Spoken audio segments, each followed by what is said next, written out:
जीत fix.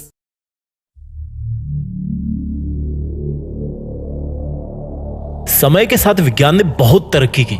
वैज्ञानिकों ने बहुत सारी खोजों के साथ साथ एक ऐसी खोज भी की जिससे किसी भी इंसान को हो रहे दर्द को यूनिट में नापा जा सके। जैसे बुखार को डिग्री फ़ारेनहाइट में नापते हैं, वजन को किलो में नापते हैं, उसी तरह से दर्द को डोल में नापते हैं। वैज्ञानिकों ने बहुत एक्सपेरिमेंट किए, अलग अलग लोगों पर अलग अलग प्रकार से उनको दर्द देकर उससे उत्पन्न होने वाले दर्द को उन्होंने नापना चालू किया। काफी सारे एक्सपेरिमेंट्स के बाद रिसर्च करने वालों ने एक निष्कर्ष निकाला कि एक इंसान मैक्सिमम 45 डोल यूनिट का दर्द सहन कर सकता है। इससे ज्यादा दर्द अगर इंसान को महसूस होगा तो या तो वो मर सकता है या फिर वो जिंदगी भर के लिए अपाहिज हो सकता है। लेकिन अब मैं आपको एक चौंकाने वाली बात बताने जा रहा हूं। एक माँ अपने बच्चे को जन्म देते समय 57 डोल के दर्द का सामना करती है। यह दर्द उतना होता है जितना किसी इंसान को उसकी 20 हड्डी एक साथ टूट जाने पर होता है। 57 डोल का दर्द किसी भी इंसान की जिंदगी में सबसे दर्दनाक और रिस्की काम होता है। एक माँ कितनी स्ट्रांग होती है और अपने बच्चे की जिंदगी के लिए कितना दर्द उठा सकती है, ये बात तो वो तभी साबित कर देती है जब उसका बच्चा इस दुनिया में पहली सांस भी नहीं लेता।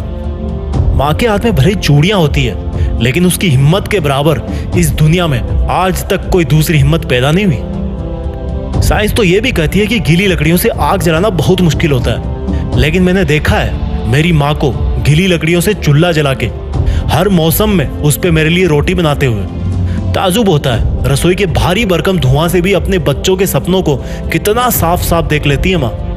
जाने किस मिट्टी के हाथ बने हैं उसके, जो तवे पे उंगलियां जलने के बाद भी इतना टेस्टी खाना बना लेती है। अगर किसी भी इंसान को कभी कोई तकलीफ होती है ना, तो उसकी तकलीफ की वजह से अगर किसी दूसरे इंसान की आंखों में आंसू आते हैं ना, तो उसमें सबसे पहले माँ होती है। अगर सीखना है जिंदगी में कि प्यार कैसे किया जाता है, तो देखना एक बार अपनी माँ की तरफ, फिर इतना तो पक्का होगा कि जिंदगी में तुम किसी और का दिल नहीं तोड़ोगे। अगर सीखना है जिंदगी में कि किसी की फिक्र कैसे की जाती है, तो अपनी माँ को तब देखना जब तुम कभी घर आने में थोड़ी सी देरी कर दो, और वो तब भी तुम्हें खाना खिला करके ही खाना खाती है। अगर तुम्हें लगता है ना कि मैं डेली डेली एक ही काम करके थक जाता हूँ, बोर हो जाता हूँ, तो यार एक बार देखना अपनी माँ की तरफ, जब वो एक सुपर ह्यूमन की तरह घर में हमेशा सबसे पहले उठती है। एक चीज का तुम अपनी जिंदगी में जरूर सामना करोगे। देखना, जब तुम बहुत बड़े इंसान बन जाओगे तब तुम्हें चाहने वालों की कोई कमी नहीं होगी। उसके साथ साथ तुमसे जलने वाले और नफरत करने वाले भी बहुत होंगे। लेकिन एक माँ वो इंसान है जो तुम्हारे साथ तब भी रहेगी जब तुम हार जाओगे, और वो तुम्हारी फिक्र तब भी करेगी जब तुम बहुत बड़े इंसान बन जाओगे। सुन मेरे दोस्त, छोटी सी लाइन में एक रिक्वेस्ट करना चाहता हूं। तुम्हारी माँ ने तुम्हारे लिए जो कुर्बानियां दी है ना, उसको चुकाने के लायक तो तुम 1000 जन्मों में भी नहीं बन सकते। बस अपनी माँ का दिल मत तोड़ना यार कभी। उसने रसोई के चकले बेलन से तुम्हें आज सर उठा के अपने पैरों पे चलने के लायक बनाया, तुम्हारी किस्मत लिख दी। अब तुम्हारी बारी है। तुम लाइफ में जो कुछ भी कर रहे हो या करना चाहते हो, बस अपनी माँ के लिए अपनी मेहनत की कलम से थोड़ी सी खुशियां जरूर लिख देना। अपनी माँ की कुर्बानियों को कुछ इस तरह से सलामी देना कि देश में अपना नहीं बल्कि दुनिया में देश का नाम कर देना। जय हिंद, वंदे मातरम।